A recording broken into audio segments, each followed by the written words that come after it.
All right, everybody, welcome back. Hope you're ready for another deep dive. Yeah, definitely. Because today we are tackling some pretty serious global politics. Always fun. But with a twist. Okay, I like twists. Lay it on me. So get this. We're going to be looking at free speech. Right. But through the lens of, get this, an English learning podcast. Oh, wow. Okay, that's a new one. That's a new one for me. That's pretty interesting. Yeah. You know, I thought it was a really unique take, and it's titled Free Speech Under Threat.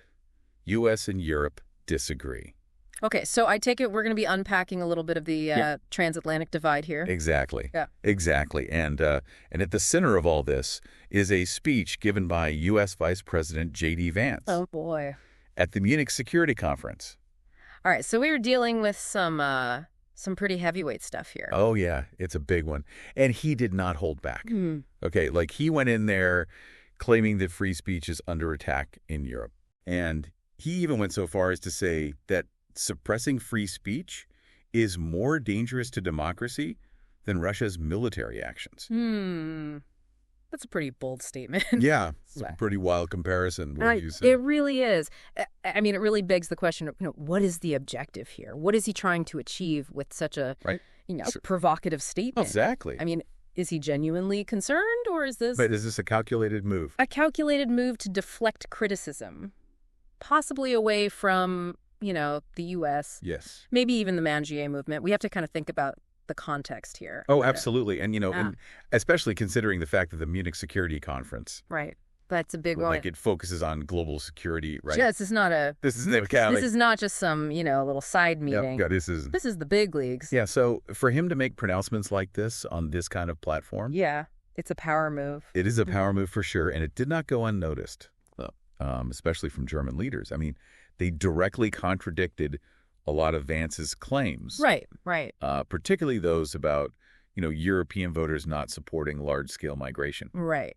Which, of course, is a very contentious issue, a very big point of contention. On, both sides of the Atlantic. Huge different approaches. Yeah. Yeah. So we have Vance making these provocative statements, possibly as a response to criticism of the U.S., European leaders pushing back. Right.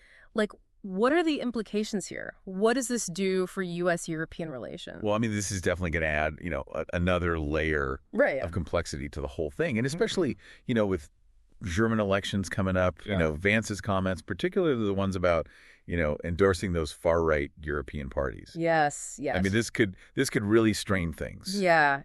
That was what really stood out to me in this whole thing. It was like this suggestion that he made that those far-right parties shouldn't be excluded from political dialogue. Oh, yeah. And, considering, Germany's history and, their sensitivity to extremist groups, it's... Yeah. I mean, this is... almost like a challenge, right? It is. It's a direct challenge to their system. Yeah, their political system. Yeah. And this raises, another point, another interesting question about how this whole thing is being framed in this English learning podcast. How are they? They define democracy as a system of government by the whole population. Right. Okay. But are there nuances to that definition that are Right. Are they being lost? Lost in translation? Yes, yeah. I mean, are they glossing over, the potential dangers here of normalizing these far-right ideologies? And keep in mind, this is going out to a global audience. Yes, exactly. Yeah. And it really makes you wonder, if this format, this English learning podcast, this attempt to make these complex topics digestible. Right. Make it easy, make it accessible. Yeah, like does that soften the blow? Does it soften the blow of these more controversial statements from Vance? It's a great point because it makes you think, are we really getting the full picture? Right. Or is there something else going on here? Is there a subtle shift in emphasis? Because this is meant for a global audience. It's almost as if we're looking at the same event through different lenses, and each lens, gives us a slightly different perspective. Yeah, it's so interesting. And I'm sitting here and I'm thinking, okay, so how would a listener in, say, Japan, who's learning English, how would they interpret this episode? Like, would they fully grasp those nuances of the political tensions between the U.S. and Europe? Would they understand the historical baggage? Right. Would they pick up on all that? Associated with these far-right movements? I mean, it makes you...